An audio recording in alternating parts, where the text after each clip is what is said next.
Hello అండి, నా పేరు మాధురి. క్యాన్సర్ అంటేనే ఒక పెద్ద మహమ్మారి. మరి క్యాన్సర్ బారిన పడిన వాళ్ళు ఈ రోజుల్లో చాలామంది కనిపిస్తున్నారు. మోస్ట్ కామన్ డిసీజ్ ఏంటంటే క్యాన్సర్ అయిపోయింది. మరి అందులోనూ సర్వికల్ క్యాన్సర్.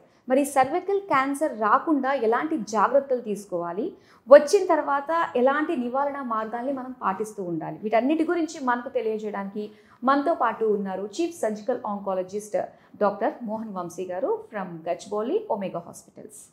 హలో డాక్టర్ గారు. అలానే ఈ మధ్యకాలంలో బాగా వింటున్నది, ముఖ్యంగా ఇండియాలో అలాగే సౌత్ ఇండియాలో ఎక్కువగా వింటుంది సర్వైకల్ క్యాన్సర్. సో ఇది రావడం గల రీజన్స్ ఏంటంటారు? గర్భసంచి ముఖద్వార cancer commonest cancer once upon a time. But ఇప్పుడు కామన్గా బ్రెస్ట్ క్యాన్సర్ ఎక్కువగా చూస్తాం. గర్భసంచి ముఖద్వార క్యాన్సర్ ఈ సౌత్ ఇండియాలో కోస్టల్ ఏరియాస్లో, ఒరిస్సా, కోస్టల్ ఆంధ్రప్రదేశ్, కోస్టల్ తమిళనాడులో చాలా కామన్గా చూస్తున్నామండి. దీనికి కారణం ఏంటంటే హ్యూమిడ్ ఎన్విరాన్మెంట్. అక్కడ తేమ ఎక్కువగా ఉంటుంది.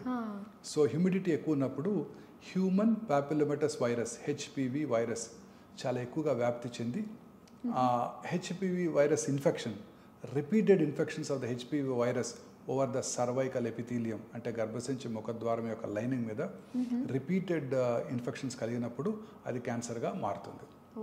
HPV virus is a very smart virus. ఇప్పుడు ఒకసారి కరోనా వైరస్ ఇన్ఫెక్షన్ వచ్చింది అనుకోండి, వెంటనే మనకి యాంటీబాడీస్ డెవలప్ అయిపోతాయి.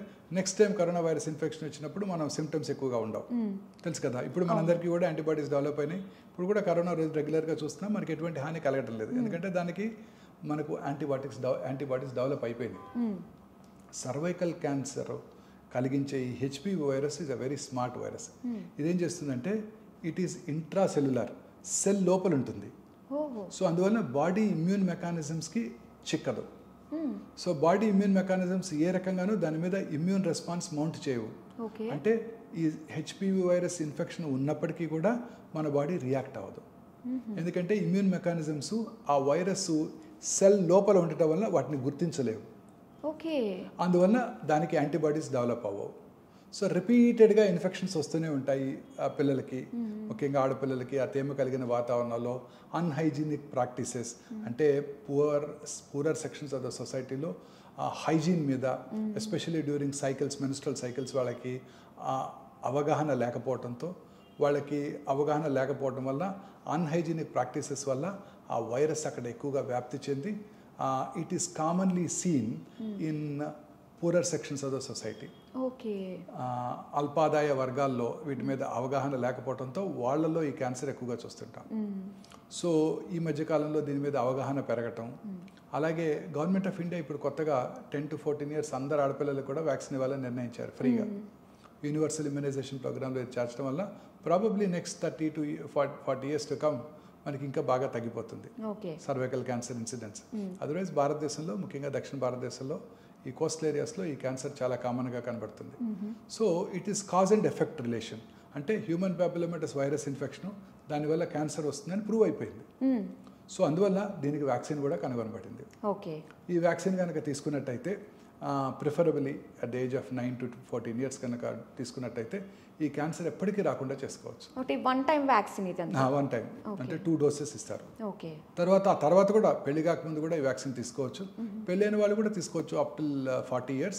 కానీ ముందుగా వాళ్ళు చెక్ చేసుకోవాలి, ఆల్రెడీ ఆ వైరల్ ఇన్ఫెక్షన్ ఏమైనా ఉందా, ఆల్రెడీ ప్రీ క్యాన్సరస్ చేంజెస్ కానీ క్యాన్సరస్ చేంజెస్ కానీ ఏమైనా ఉన్నాయో లేవో చెక్ చేసుకొని ఆ తర్వాత తీసుకోవాలి. ఆ వ్యాక్సిన్ తీసుకున్నాక 1 year ప్రెగ్నెన్సీ అవాయిడ్ చేయాల్సి ఉంటుంది. సో ఇది వ్యాక్సిన్ గైడ్ లైన్స్. ఈ వ్యాక్సిన్ ఇప్పుడు అన్ని చోట్ల కూడా అందుబాటులో ఉంది.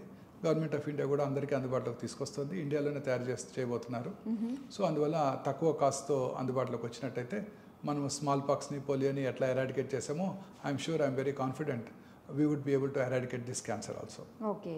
సో అసలు ఇది కంప్లీట్గా ప్రివెంట్ చేయడం అయితే వన్స్ అసలు రాకుండా ఉన్నప్పుడే వ్యాక్సిన్ ద్వారా అయిపోతుంది. సెకండరీ ప్రివెన్షన్ కూడా ఉంది. మిగతా క్యాన్సర్లో స్క్రీనింగ్ ద్వారా క్యాన్సర్ని ముందుగా గుర్తించవచ్చు, కానీ గర్భసంచి ముఖద్వార సర్వైకల్ క్యాన్సర్లో స్క్రీనింగ్ ద్వారా ప్రీ క్యాన్సరస్ ఫేజ్లోనే క్యాన్సర్ని గుర్తించవచ్చు. అంటే క్యాన్సర్ రాకముందే గుర్తించవచ్చు. It has a long pre cancerous phase. అంటే సింటమ్స్ ఎలా ఉంటాయంటారు? సింటమ్స్ ఏమి ఉండవు మేడం, సింటమ్స్ ఏమి ఉండవు. క్యాన్సర్ రాకముందే ఇది ఈ సర్వైకల్ ఎపిథీలియం క్యాన్సర్గా మారుతుంది అన్న చేంజెస్ మనకి కనబడతాయి స్క్రీనింగ్ చేసినప్పుడు. సింపుల్ పాప్స్మియర్ టెస్ట్ చేయడం ద్వారా clinical examination simple Pap smear test చేయడం ద్వారా మనము ప్రీ క్యాన్సరస్ ఫేజ్ అంటే క్యాన్సర్గా మారే క్రమంలో క్యాన్సర్గా మారకముందు ఉన్న ఫేజ్లోనే దాన్ని గుర్తించి దానికి తగు నివారణ చర్యలు తీసుకుంటే ఉన్నట్టయితే క్యాన్సర్ రాకుండా చేసుకోవచ్చు. ఓకే. బ్రెస్ట్ క్యాన్సర్ కానీ, ఓవేరియన్ క్యాన్సర్ కానీ, ప్రాస్టేట్ క్యాన్సర్ కానీ క్యాన్సర్ని ఎర్లీగా గుర్తించవచ్చు, అంతే తప్ప క్యాన్సర్ రాకుండా చేసుకోలేము. ఇక్కడ క్యాన్సర్ రాకుండా చేసుకోవచ్చు. దీనిని సెకండరీ ప్రివెన్షన్ అంటారు. సో అందుకని స్త్రీలంతా కూడా రెగ్యులర్గా once they are married first 3 years every year, ఆ తర్వాత కూడా ఇండియాలో సౌత్ ఇండియాలో అయితే ఎవ్రీ ఇయర్ రెగ్యులర్గా వాళ్ళ లేడీ డాక్టర్తో చెక్ చేసుకోవడం ద్వారా అవసరమైతే పాప్స్మియర్ టెస్ట్ కూడా చేయించుకున్నట్టయితే simple very cost effective test చేయించుకున్నట్టయితే ఈ క్యాన్సర్ రావడాన్ని ముందుగా పసిగట్టవచ్చు. ఓకే. తద్వారా క్యాన్సర్ రాకుండా చేసుకోవచ్చు. Very important. So primary prevention, secondary prevention. So నాకు తెలిసి ప్రైమరీ ప్రివెన్షన్లోనే మనకి చాలా వరకు కేసెస్ తగ్గిపోతాయి. ఇంకా సెకండరీ తోటి అందరికీ అవేర్నెస్ పెరిగిపోతుంది కాబట్టి ఇంకా కంటిన్యూ చేసుకుంటున్నారు టెస్టులు. ఇప్పుడు అందరూ వాళ్ళే వచ్చి అడుగుతున్నారు, కాశ్మీర్ చేస్తారా ఇవాళ డాక్టర్ గారు అని వాళ్ళే అడుగుతున్నారు. ఓకే. ఓకే.